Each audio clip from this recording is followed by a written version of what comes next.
নমস্কার বন্ধুরা, আমি বৈশাখী। আপনারা দেখছেন আমার চ্যানেল সবুজায়নের পথে। বন্ধুরা, সেই যে আপনাদের দেখিয়েছিলাম ছোট্ট স্ট্রবেরি গাছটি লাগিয়েছি, সেটা দেখুন এখন কত সুন্দর গ্রো করেছে। আর দেখুন কত স্ট্রবেরি ধরেছে, দেখেছেন?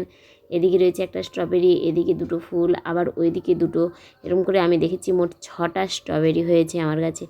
দেখুন, এই প্রথমবার স্ট্রবেরি করছি, তার মাঝেই যে এই এত স্ট্রবেরি পাবো ভাবতে পারিনি। দেখছেন স্ট্রবেরিগুলো কত সুন্দর? এই যে দুটো ফুল দেখুন, আর এই যে দেখুন তিনটে, দেখছেন? দেখুন, ওদিকে তিনটে রয়েছে আর এদিকে তিনটে, মোট 6টা স্ট্রবেরি ধরেছে।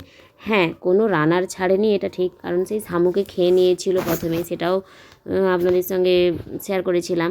কিন্তু এই যে দেখুন, নাই রানার ছাড়ুক, হয়তো আমি আরেকটা কোনো গাছ পাবো না, কিন্তু স্ট্রবেরি তো পাবো। আর এই যে দেখুন কাঠের গুঁড়ো, অল্প কিছু মাটি রয়েছে, তবে আপনারা সবাই জানেন সেই পাতা সার, তার উপরে হালকা একটু মাটি দিয়ে লাগিয়েছিলাম, আর এই কাঠের গুঁড়ো, মাঝে একটু খোল পচা জল দিয়েছিলাম, আর দিয়েছিলাম সবজি পচা তরল। এটাই হচ্ছে আমার এই স্ট্রবেরি হওয়ার জাদুকাঠি, দেখছেন? তাই আপনাদেরও বলবো, আপনারা সবাই এইভাবেই করুন, সামান্য পরিচর্যায়, সামান্য যত্নেই কিন্তু এইভাবে আপনাদের বাগানেও ফলবে স্ট্রবেরি। দেখছেন কত সুন্দর! সত্যিই কি এই স্ট্রবেরিটা দেখে মন ভরে না বলুন? আমার তো ভীষণ আনন্দ লাগছে, কারণ আমি নিজের হাতে একটি বিদেশি ফল ফলাতে পারলাম।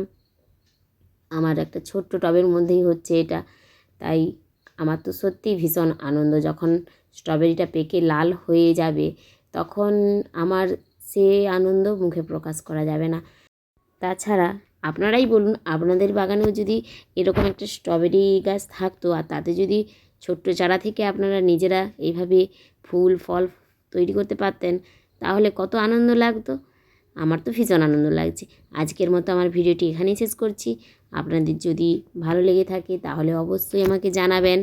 আপনারা সবাই ভালো থাকবেন, সুস্থ থাকবেন। ধন্যবাদ।